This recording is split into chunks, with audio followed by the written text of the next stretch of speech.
Maulang gabi, Luzon, Visayas at Mindanao. Narito po ako ngayon mga kapuso live sa Roxas District, lungsod ng Quezon. Isa po sa mga bahaing lugar ng lungsod. Isinailalim na po sa state of calamity ang buong Metro Manila at sa tindi nga po ng kabi-kabilang pagbaha. Live naman namin na ito i-report ito sa GMA Network. Ikutan natin ang mga pinerwisyo ng masungit na panahon hanggang sa mga rehiyon.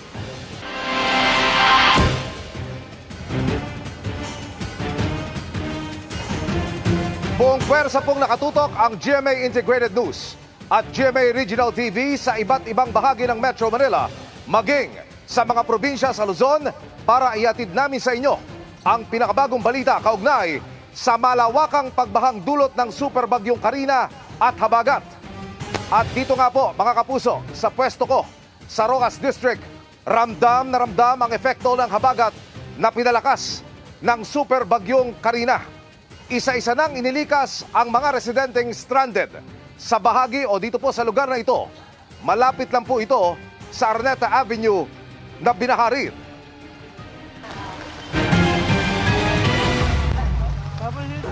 Ito po yung daan patungong Araneta Avenue, Banawe.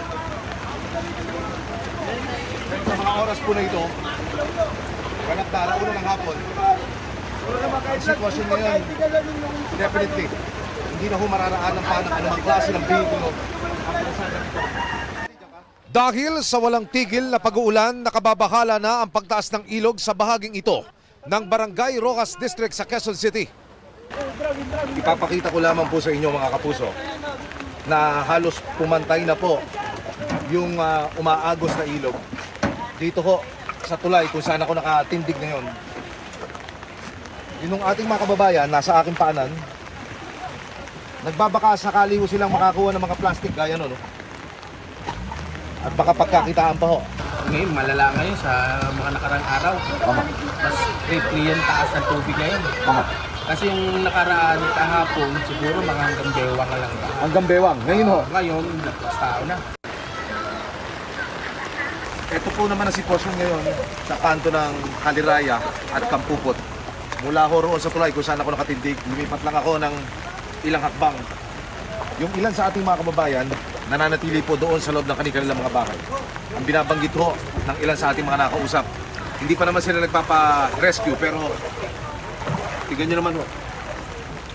Halos abot na ho ng bubungan yung antas ng tubig.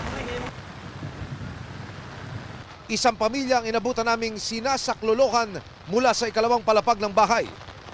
Natsyempohan po natin ngayon habang bumubuhos ang ulan.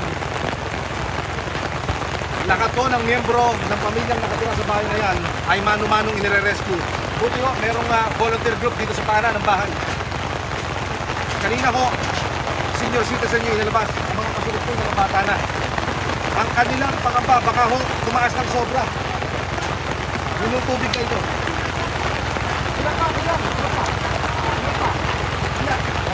Dalawa pa raw. Dalawa pa raw, mga kapuso, kailangan mailigtas.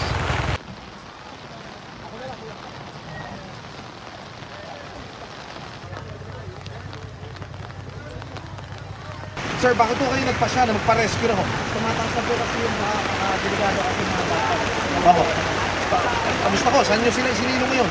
Hindi po, pero pupunta po kami ng para siguro sa Evacuation center po.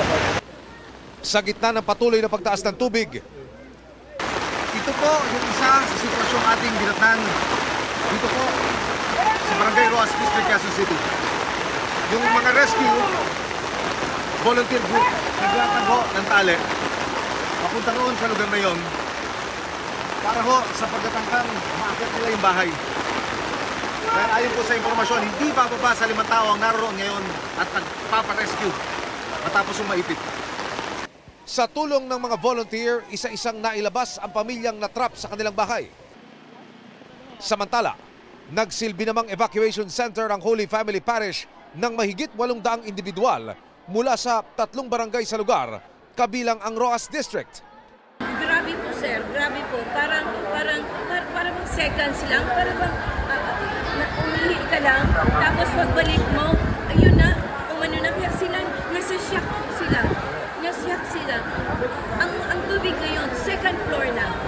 ho kayo rito? Pagkain, damit, gamot? Oh, kung wala pong problema dito sa aming health center, ito lang katabi namin, isang tumbling lang, center na namin. Nandito sila kanina with the doctors, nurses, and pharmacists.